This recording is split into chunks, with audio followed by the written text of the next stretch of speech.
saw myself in a dream yesterday. It really freaked me out. I've often said that if I saw myself, like if I was walking down the street and I saw or I ran into my doppelganger, I would not be able to recognize myself, because if you think about it, we only really see ourselves through screens, right? And in two dimensions, right? So either you're going to see yourself in a recording or you're going to see yourself in a photo. It's always in two dimensions. And if you've noticed by looking at other people don't look the same in the pictures as they do in real life. And so I kind of always had this understanding that if I were to ever encounter a being that looked exactly like me, I don't think that it would click for me that was me, right? So I always kind of thought I had this sort of facial blindness. But last night I definitely saw myself, and I was able to recognize myself in the dream. And it really, really freaked me out.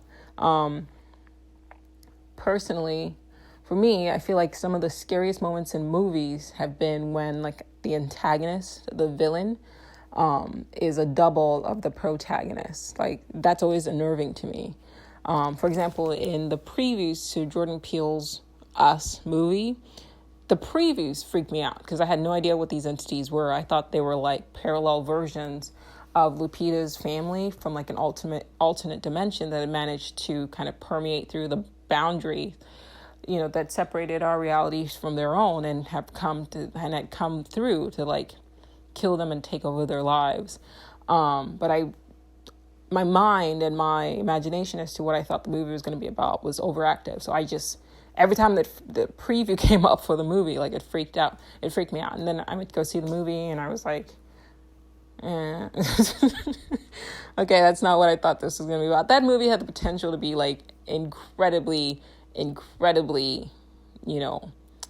outstanding. Right? Like, I still talk about Get Out today, to this day. I feel like in Us, he kind of restricted himself, and I wish he hadn't, because the concept of being faced by your double, right? The character, another person, no entity in this world knows you more than you know yourself. Not your mom, not your dad, not your best friend, not your spouse, right? Knows your every thought, your every desire, every weird, crazy thing you've ever sort of, imagined. Nobody knows except for you. Now imagine something that you thought, think about the voice in your head that says crazy shit to you all the time, that kind of stresses you out and, brings you down. And, but also that same voice can, lift you up and, be there for you and encourage you. It's a dual-edged sword, but for the most part, that entity is confined in, is relegated to the confines of your psyche. Now imagine something happened and that entity was sort of removed from your mind and embodied into a physical form and is standing right in front of you right now. Like, there's no defense against that, right? And I think that's why it always freaked me out, because if it was like a demon or something, or a monster, an alien, like you could fight that, but there's something that comes up when it's you, because you have this fear that this thing knows your every move. This entity that's your double knows your every move. And two, you also have this built-in like sense of self-preservation. So you're already at a disadvantage because you have like you're programmed to not hurt yourself. So how can you attack something, that wants to hurt you, that looks just like you, right? So yes, for me, the concept of doppelgangers has always sort of freaked me out. And I've read books on quantum physics where physicists have said, like, for everything that there's matter, there's also antimatter. And so that means out there, not even just in parallel universes where they're just parallel versions of you, but they're also opposite versions of you, like anti-you. And that kind of, makes my skin crawl. So the dream that I had yesterday, it was like a twofer of dreams that I never had before. One, I saw myself in a dream, which I've never had that experience before. And two, I had one of those dreams where I woke up and I thought I was awake, but I was still in a dream. So it was like two for two as far as new experiences were concerned. And what it was my husband was getting ready to go for a fishing trip yesterday, and I think I partially had been awoken, or partially awake, because I heard him, get up out of bed, go brush his teeth or whatever. It was like 5:00 in the morning. So I say last night, but it was technically, morning. However, I was still asleep, but I was aware of him getting out of bed. So I think that's why my mind kind of made it so that, or was able to convince me that I was like still asleep, or I'm sorry, not still asleep, but I was like awake. But it copied my bedroom to the T. Every change that I'd made was reflected. So I'd recently cleared the clutter off of the top of my dresser. And so the dream was not projecting like the memories of my dresser and my room over the last 4 years, but actually of that, like the most recent image of me, of that decluttered dresser. So yeah, I can't even recall. If you told me to name 10 objects that are in my bedroom right now, I don't think I could tell you off the top of my head, but somehow my brain had, captured this new bedroom and replicated it, to the T. And so I'm laying in bed. This is a dream. I'm laying in bed on my side. I'm watching my husband come, as he always does, to my side of the room, and to give me a kiss, to say, goodbye, I'm going on this trip or whatever. And so I kind of open my eyes. As he's walking, alongside him is fucking me. And so he bends down, says, okay, see you later, and gives me a kiss. And then she bends down the same way, and she gives me a kiss too. She kisses me on the forehead. And the energy was good. It was like a maternal, nurturing, protective. It was me. It was me. It was definitely me. And what I mean by that is this. So like I said, you only ever see yourself in like reflections, right? So I only see myself in pictures, through a screen, in 2D. I've never seen myself in 3D. And think about it. Every time, like, think about the person, like, think about your best friend and think about what she looks like in a picture versus what she looks like in 3D. A picture can only capture, like a specific moment. It doesn't capture the nuances, the personality of a person while they're interacting with you, right? And keep in mind that with yourself, you're not seeing yourself 24/7. So other people have a better idea of your nuances and your movements and the way you smirk, and right, because they're seeing you, more often than you see yourself. So for me, I know, or at least I was made aware, but there's a certain sort of deviousness to my personality. Like I'm a good, loving, caring, kind person, but there's a bit of me that's a bit devious, not in a negative way, just a bit sly, right? Like I'm about to tell a joke that I know is inappropriate, but you can't, stop me from saying it. And that's always kind of like right underneath at the edge of everything, right? So I'm very put together, but there's a hint of deviousness to me. I know that about myself, but obviously I don't see myself, so it's just something that I know. But when I saw myself in the dream, I knew that was me, because I caught that hint of that same sly deviousness that I normally, feel like I give off. I caught that in her. Now, there's no way I would have been able to see that, in a picture. I don't take a lot of pictures of myself. This is a podcast. I could be on YouTube. I just, I have a couple of videos that I've put on my YouTube channel, but I don't like being in front of the camera, which is weird considering that I modeled for, over a decade. But there's just something about being in front of the camera that I don't like. And I don't watch, even on in the times that I've done videos and things like that, I won't go back and look at myself on camera. But I was able to recognize that wasn't just a copy of me. It was like the doppelganger in my dream, I should say, wasn't like a copy of me. It was like me to the T, and it presented itself in a way that a person outside of myself, like my husband, would have seen me, right? Or my daughter would have seen me. I was able to see myself the way other people saw me. And that wasn't something that I could glean from a video because I don't watch videos of myself, or glean from a photo because what I saw was something that you could only see when you're interacting with another human being, right? That other people have seen that aspect of myself when they look at me, but I've never really seen myself like that in that way until last night. So that was very interesting. And like I said, the whole energy was positive, thankfully, because that could have easily been a nightmare. Just because, like I said, like for me, of all the scary images that exist out there, what's the most unnerving to me is encountering a double. So that could have gone left field, and I'm glad that it didn't. But in the dream, I looked exactly the same as I did before I went to sleep. I was wearing my favorite, baby pink Victoria's Secret pajamas. I had my glasses on, my pink glasses on. I had my headscarf on, the night scarf that you lay your hair down so it doesn't get all dry. I had all that, my silk scarf on, everything. It was me to a T, plus that sly sort of devious smirk or whatever. Like, it was all there. And now that I'm even talking about it, I'm like, why was she smirking? Because like she knew that I was like, whoa, wait a minute. You know what I mean? Like, it was like connecting with like a friend, but not really. But like the energy felt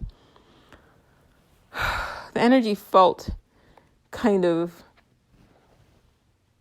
old, or maybe just timeless. I'm not sure. So yeah, but the interaction does beg the question that if that was me, right, that I was looking at, it was also me that was in bed, right? And so it begs the question of the split self. So in previous episodes, I have mentioned the writings of Dr. V.S. Ramachandran, where he discusses the influence each hemisphere of your brain has on your body and your reality experience. And that's just on a physical level. So I'm not even talking about really, psychically or consciousness or, quantum times, or parallel selves or whatever, or your higher selves or daemons. Just on a physical level, neuroscientists have said that, your two hemispheres of your brain are responsible for two different things. If you damage one side of the brain, your personality completely changes. There have also been experiments that they've done where they've hypnotized patients, and they ask these are patients that have had like their left and their right hemisphere separated. And so then the doctors will kind of interview each hemisphere. I'm oversimplifying this, but interview each hemisphere and ask one version or one hemisphere, what do you want to be when you grow up? And their left brain will answer like an artist, and then their right brain will answer like a race car driver. The same individual, but two different answers. And the conclusion is that there is this silent observer self. I think it's in your left, I believe it's your left hemisphere. That it's a whole different person versus your right hemisphere, which is the one that does more of the talking. So that's just on a physical level. The neuroscientists are straight up admitting that, yeah, there's two personalities. Each individual has two personalities contained in one body. Okay. And then I've also mentioned the writings of Dr. Anthony Peake in his numerous examples in all of his books, from The Daemon to Is There Life After Death to Labyrinth of Time, where he does a great job of giving, countless examples of people who have communicated with their future selves or seen their future selves. There have been instances of people who were hypnotized and were able to travel back in time through their own memories and become their own daemon of their past selves, believe it or not.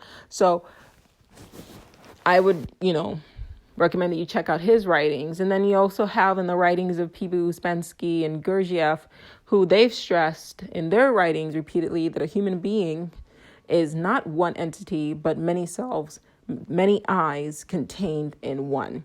So let's just roll on the premise and just accept as you're listening to this that it's the person that you see looking in the mirror is not just you. There's like, at the very least, two entities. And you could split it and say left brain, right brain, if you want to just focus on the material aspect and the brain, or you can split it as higher self, lower self, or consciousness and physical form.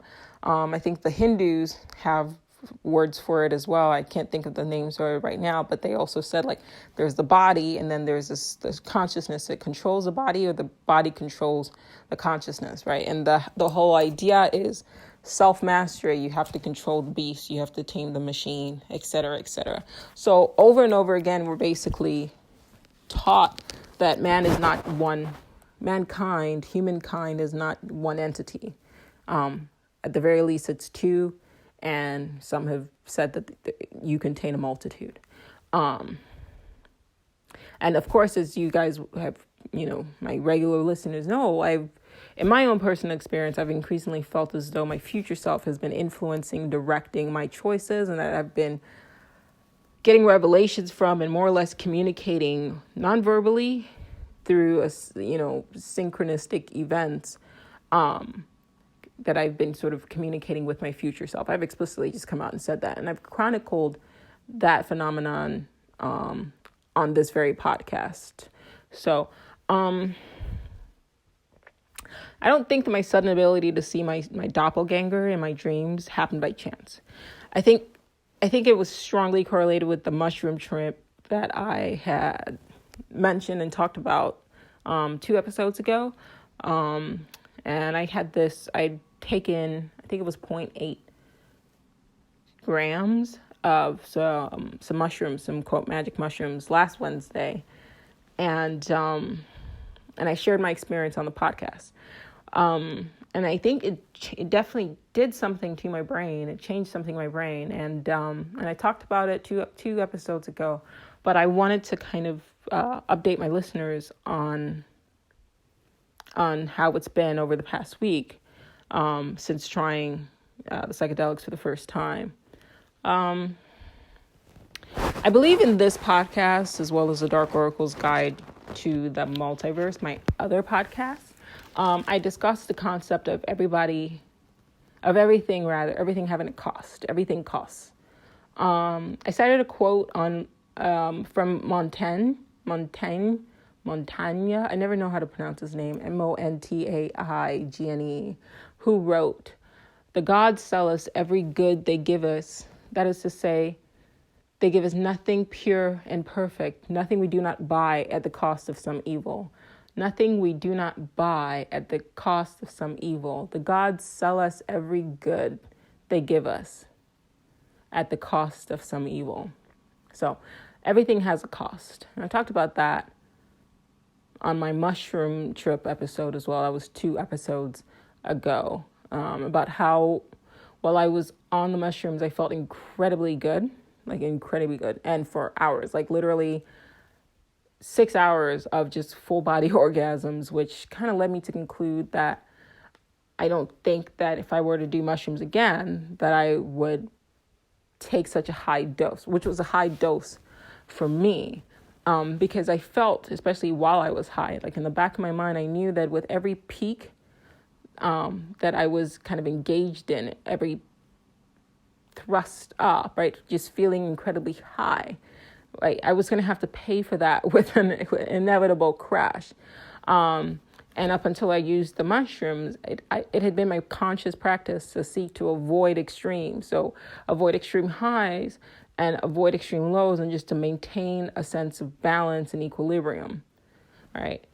Which once I kind of got on the mushrooms, I was out of balance. And while it felt really good, it was like too extreme on one end. And I knew that obviously when a pendulum swings one direction, it has to kind of swing back. And this past week has been me paying for those 6 hours of extreme bliss and motivation and, thinking very quickly.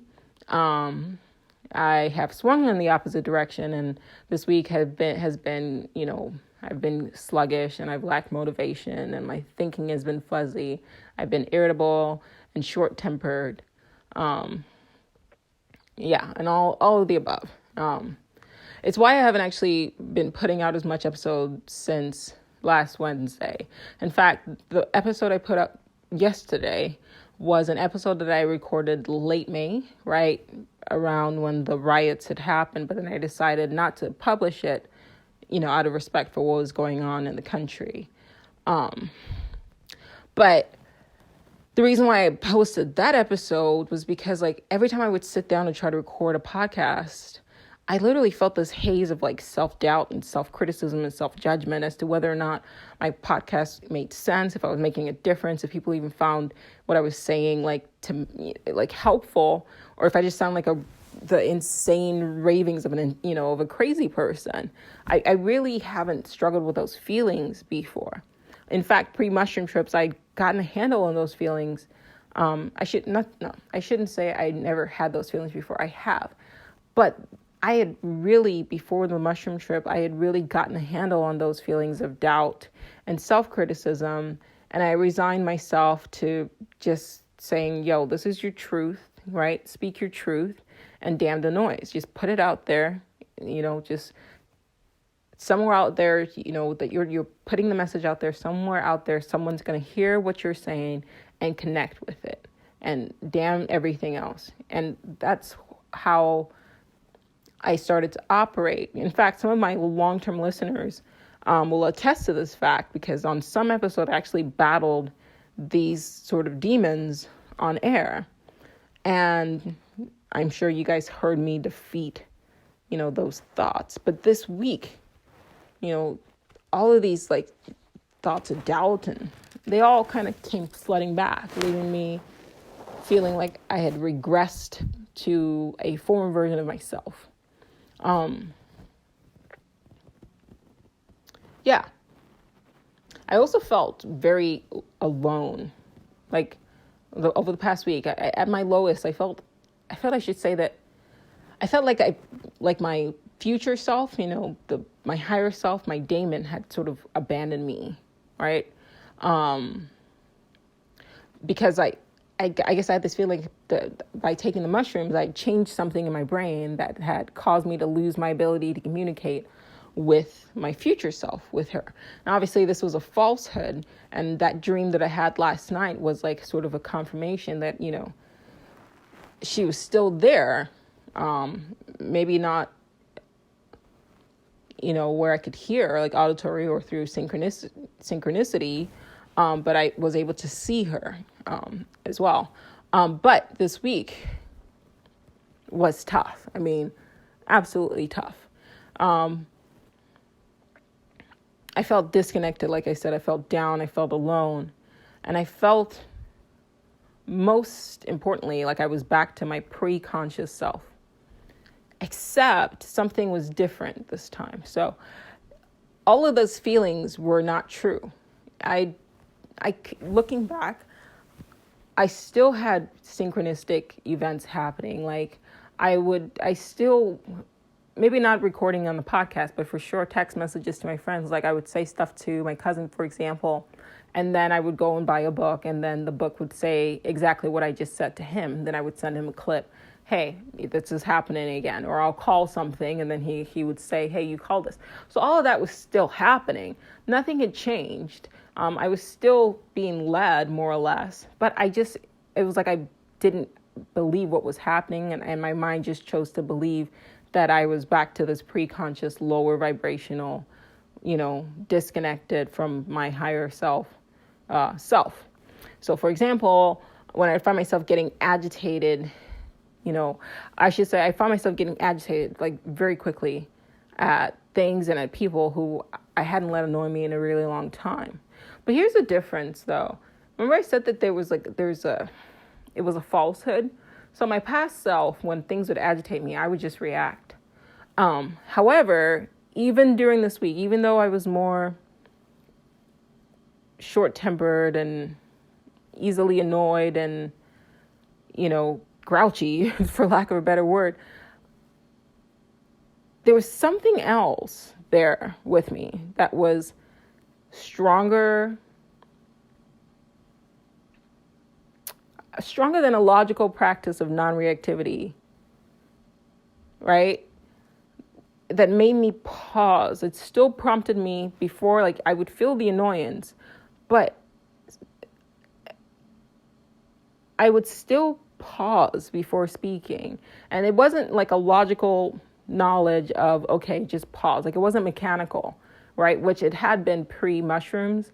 Like somebody would annoy me. I had more or less trained myself to just pause before speaking or smile, instead of being annoyed. This was something else. This is more like a force that was getting me to slow down my reactions, not mechanically, but more intuitively. Like it had become sort of a part of me and part of my reactions, so to speak. I don't know if I'm explaining that well enough, but it's because I don't know how I could say that I was grouchy, but yet still conscious at the same time. The only thing I could say is like my left side was grouchy, but my right side would temper that grouchiness and slow down my reactions just enough to put myself in other people's shoes and to have empathy and compassion for them.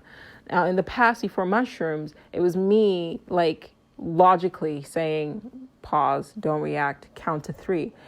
Well, I lost the ability to do that mechanically, logically, but those same reactions were there, but they were more like innate. So even though I was feeling agitated, and I'm moving my left hand as I'm talking about this, even though I was feeling agitated and short-tempered, I was still able to, even like my vibe was super negative. Like people around me, my husband kept asking, like, are you okay?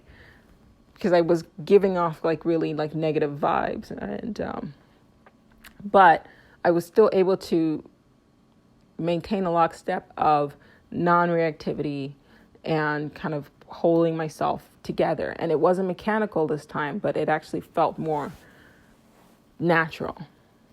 Right. Yeah, I hope that makes sense. So, so I guess I could say I was my old grouchy self, my old pre-meditation, pre-reading, pre-quote woke self, while simultaneously being tempered by my post-meditation, post-erudite, post-fasting, post-spiritual self. But that post-self felt more a part of my entire being, like a yin and yang, as opposed to just me mechanically trying to control my reactions. I guess you could say that after the mushroom trip, my old unconscious habits were re-triggered and reactivated, but my consciousness and my awareness were sort of amplified or became more cohesive, a cohesive part of me. Right. It became those sort of things that I'd practiced and worked on, and I, gleaned through meditation and fasting and things like that, became more a part of my nature. I repeated it like 15 times. I think you guys know what I mean. I've never before truly felt like two people in one body as much as I felt this past week. Like I literally feel dual. I have felt very dual, and I will say this, that as the days have moved further away from the day of imbibing those mushrooms, I've become more balanced, more cohesive, less reactive. And I'm starting to slowly feel like my old pre-mushroom, more conscious and more balanced self again. So basically I swung left on the mushrooms and was like feeling super high. And then after the mushrooms, I swung right for the past week and was feeling, super low and vibrating really low. But I became more cohesive, and my conscious sort of exercises became more instinctive and more intuitive. I didn't have to think, okay, pause. I just would do it naturally and was able to keep myself from lashing out and being, reactive. Yeah. So you're probably wondering if what I've experienced this week would be considered a, quote, side effect of psychedelics.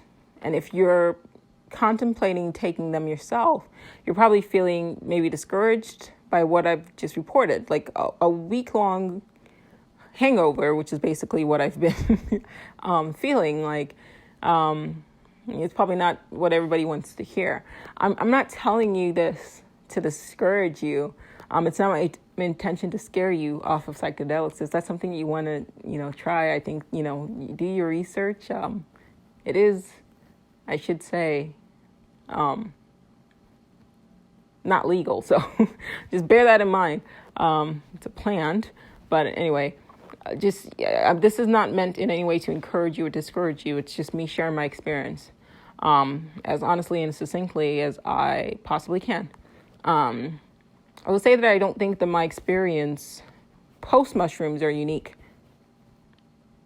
And I would also say that I don't think that my experience post high are unique to psychedelics. As I've stated, everything has a cost. So every high that you feel, whether it's true through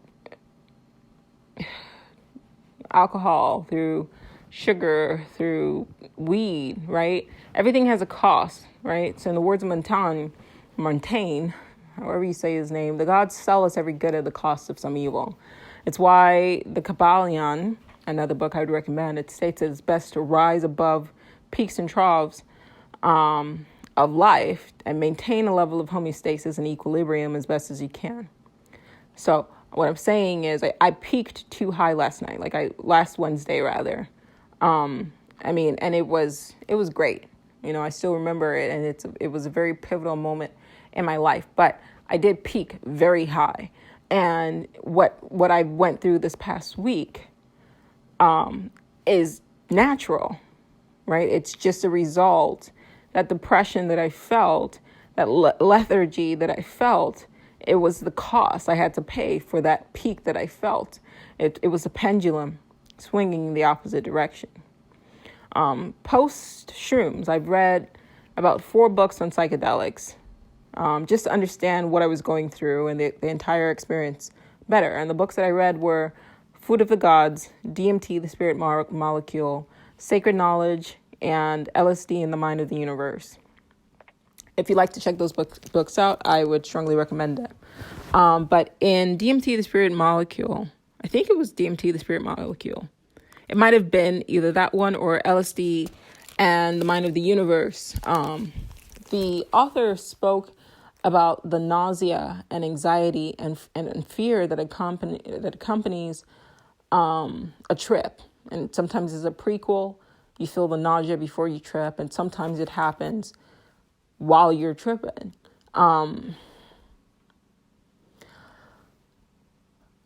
But the authors state that those negative feelings, might have been both books, but they said that those negative feelings of nausea and anxiety, you can't fight them. They're just the cost. That's my interpretation. The cost part is my interpretation. But they both authors said that you have to just lean into that negativity, right? Lean into those feelings of anxiety and let them kind of wash over you. You can't fight them. They're not to be avoided. It's just part of the entire process. Another book I read this past week was called Radical Acceptance. That also helped me recall my lessons that I learned in my studies on Buddhism about accepting what is as is. And I was guided to read all of those books by my higher self. Like they just kind of, all 5 books came across my paths sort of randomly and synchronistically. And when they were recommended, I just, if I felt intuitively, okay, I need to read this, I just bought the books and read them, and they were exactly what I needed to hear, exactly when I needed to hear it. So those feelings of feeling disconnected, and they were all false because I was still through this past week being guided in the same ways that I had been before doing the mushrooms. It just felt like I wasn't. I just felt disconnected. I just felt low. But that was obviously the cost that I had to pay for feeling hyper connected and hyper high and all of the above, right? So one of my friends who had also tried shrooms this past month and had been using it, this past week, she texted me out of the blue, and she told me she's been feeling similarly down as well, and saying that she'd been trying to fight the unhappiness. And I told her, you cannot fight it. Like, you peak. That was the upswing, and every time you swing, you got to even on the swing set, it's got to go back. And I told her the same thing. Everything costs. Everything costs. I think people being largely unaware of this law, that water seeks its own level, that what goes up must come down, that everything regresses to the mean.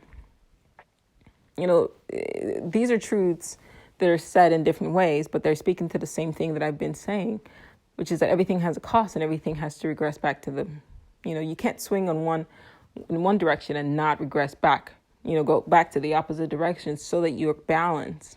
And I think people being largely unaware of this law, this universal law, causes people to become addicted, to drugs, and causes them to take substances, basically that to continually just to avoid feeling that drop after their drug leaves the system, right? You drink alcohol, you feel really good, and then the next day you start feeling down, but you don't want to deal with your body trying to balance that feeling of you being up and that downswing. So you just drink more, right? I had a friend that she drank a lot, and she told me, like, she was drinking during the day, and she said, well, she just drank so that she would avoid feeling the hangover. Well, that's how people become addicted to drugs, because they never allow the system to balance itself out. Right. So they just keep taking in more and more drugs constantly, to just stay kind of high. That's addiction, more or less, right? It's addiction at the core is the inability to feel the discomfort, the depression, the anxiety, the fear. That's the inability to accept the cost as part of the process. You can't go up without eventually coming down. And when you come down, you have to just sit with it, power through it, ride the wave. The human body isn't built to operate at either extremes for long periods of time. You need to know this before taking any mind-altering drugs. And that's not just psychedelics. Like I said, it could be sugar, it could be alcohol, caffeine, weed, mushrooms, DMT. Everything costs, right? You take a bunch of sugar, you're going to crash, right? You drink a bunch of caffeine, you're going to crash. You smoke a bunch of weed, you're going to be hungover. Take a bunch of mushrooms, you're going to be hungover. You take a bunch of DMT, you're going to throw up. Everything has a cost. You need to know this going in, right? So that you can adequately be prepared for it and accept it as an inevitable consequence of being high.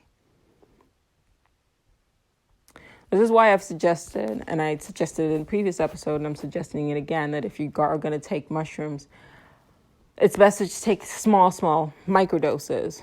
In my opinion, at least, that's my opinion. I'm not telling you to try mushrooms, but what I would say is, at least for me, if I were to do this again, I'm trying to dance around legalities or whatever, but I would just take small doses so that I can avoid becoming extremely high,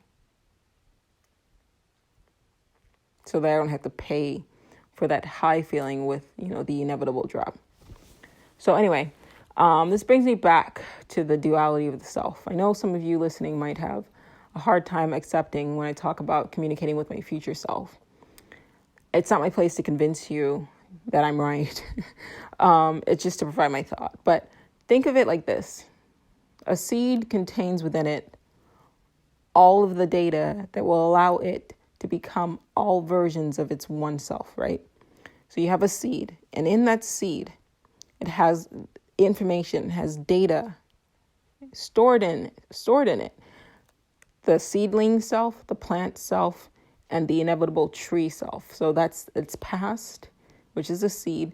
It has its present, if it becomes a seedling, And then you have the future, which is the tree, and it's all contained in that seed. And it's awaiting just the right circumstances that will cause it to bring forth the eventual quote unquote evolution. It's not evolution because everything is already built in, contained within the seed, right? So a seedling doesn't evolve into a tree. It's programmed to do that. It's programmed to become a tree, and it's all there present in one seed, right?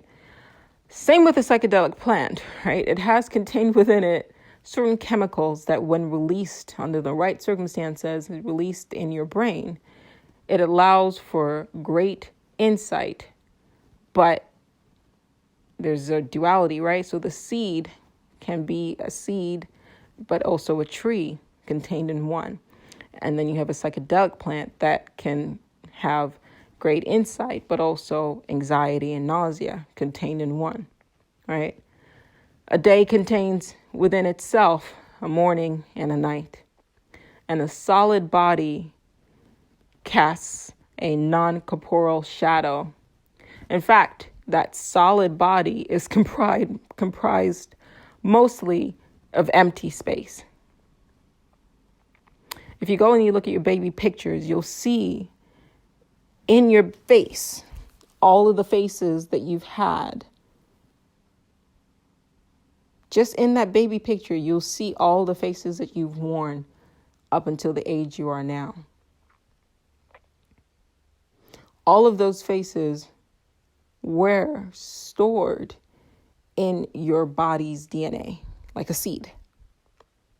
And everything that you will become is stored, is inscribed in your DNA. And that, quote, junk DNA, that's language, that's code. It's not junk. It's just, scientists call it junk because they don't fucking understand it. It's not junk. It's code. It's a message. And it contains everything in it that you will be, like a seed contains in it, the tree, right? And just as all of your memories, both past and future, are stored in your brain is the seed. And then your consciousness can now access all of those memories, right? The past, present, and future memories all stored in your brain. Your consciousness can access all of that under the right circumstances. Because unlike a seed becoming a tree, your consciousness is not bound to time. The human mind, what makes the human brain great is that it can project itself into probable futures. Unfortunately, we use that ability when we worry, but you can also project yourself back in time. And unfortunately, we use that negative when we regret, right? We look back on our lives. But no other animal, as far as we know, on this planet is able to travel back and forth in time as the human brain does. We just think that we can only go backwards. We just think we can only go in one direction. There's nothing in this world that can only go in one direction. Why do you think your mind only goes in one direction? So if you can go back in time, regress back in time, and be hypnotized to kind of remember your memories from your past, and it's all stored in your brain, what makes you think that that same consciousness can't remember your future?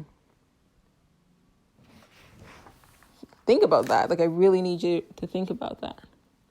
Some people have actually argued that your consciousness can and does travel through time, through your memories, at the time of your death in order to go back to the beginning of your life and influence yourself, thus guiding you to make different choices your next incarnation of the same persona. That's basically Anthony Peake's Is There Life After Death? I'll leave you with this one final thought. We all see the world out there through our minds. When you're awake, yet when you dream, that same mind shows you worlds inside, in there. You have the world out there, and then you have the world in there, allowing you, I should say, the world out there, and then the world in here, the opposite, right? And it allows you to see with your eyes closed. Think about all the things you see when you dream. Your eyes are closed, and yet you can still see. You're laying in bed, and yet you can hear voices. You could touch and be touched. You could feel sensations from other worlds, all from your own bed. I have woken up with pain from being hurt in a dream. I've woken up still hearing echoes of voices of people, remembering children that I had in these dreams. Nobody ever stops to think about how fucking amazing it is that every night we literally see and live other lives. You know, we're so programmed in this world by our scientists who, because they can't understand something or they can't put a neat little bow on something and a nice explanation on something, they just say it's nothing, it's a hallucination, it's just a dream, it's just a fragment, blah, blah, blah, whatever. No, it's not. The audacity. You have shamans for millennia who have a better understanding of what goes on in our psyche than our actual scientists and neurologists do.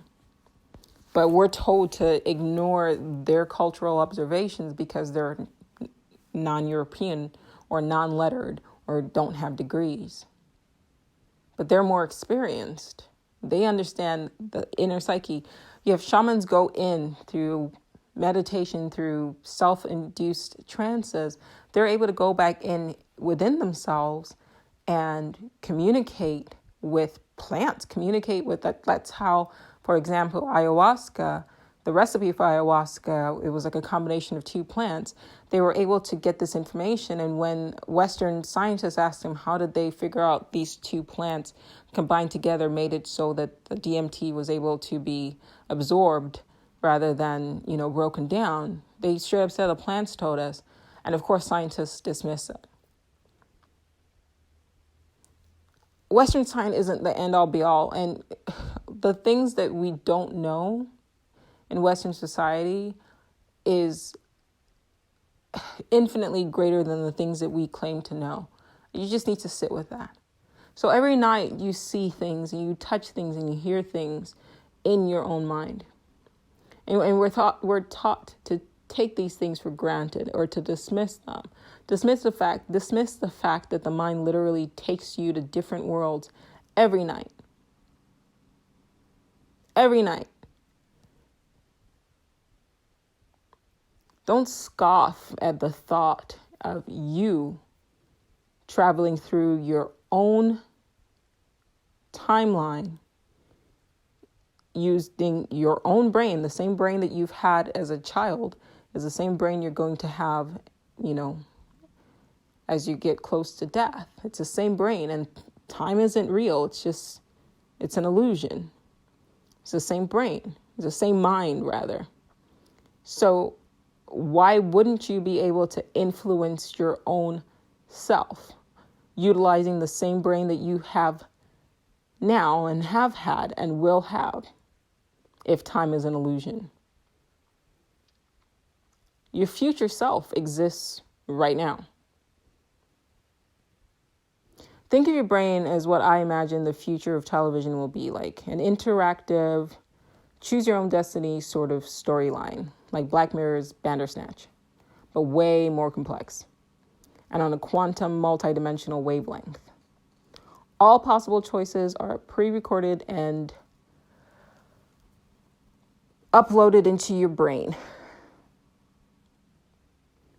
You then run the storyline and make choices as the story prods on, your life story prods on. A sort of deterministic free will, if you will. And at any point you can rewind and go back through your memories and make different choices. Maybe it was my future self I saw in the dream telling me or showing me that she was still around and that she would eventually return when at the same time my husband returned from his fishing trip. His trip was a great source of anxiety for me, as I was plagued with fears and anxieties and worry. He's going out to sea, in waters that were kind of rough, and, given everything that's happening right now, I had a lot of anxiety around that. And I was worried all day. And I'm not used to not hearing from him all day. He's never, at least not while he's been with me, ever gone out to sea. So the day that he went on a trip, I was really anxious. And I kind of wonder if my higher self was also or my future self, or whatever you want to call it, was also letting me know she was going with him to make sure that he was going to be safe, because they walked in tandem together, which is pretty dope. But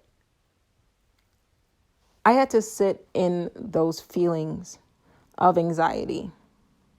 I had to shine the light of my consciousness on it. I had to observe. I had to make myself observe how I felt and how I wanted to react.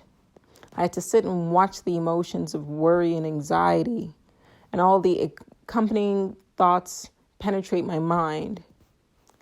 But in the past, I would have tried to fight those feelings.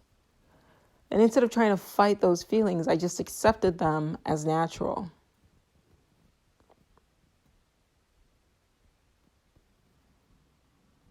They weren't productive thoughts. They weren't helpful thoughts, but they were natural.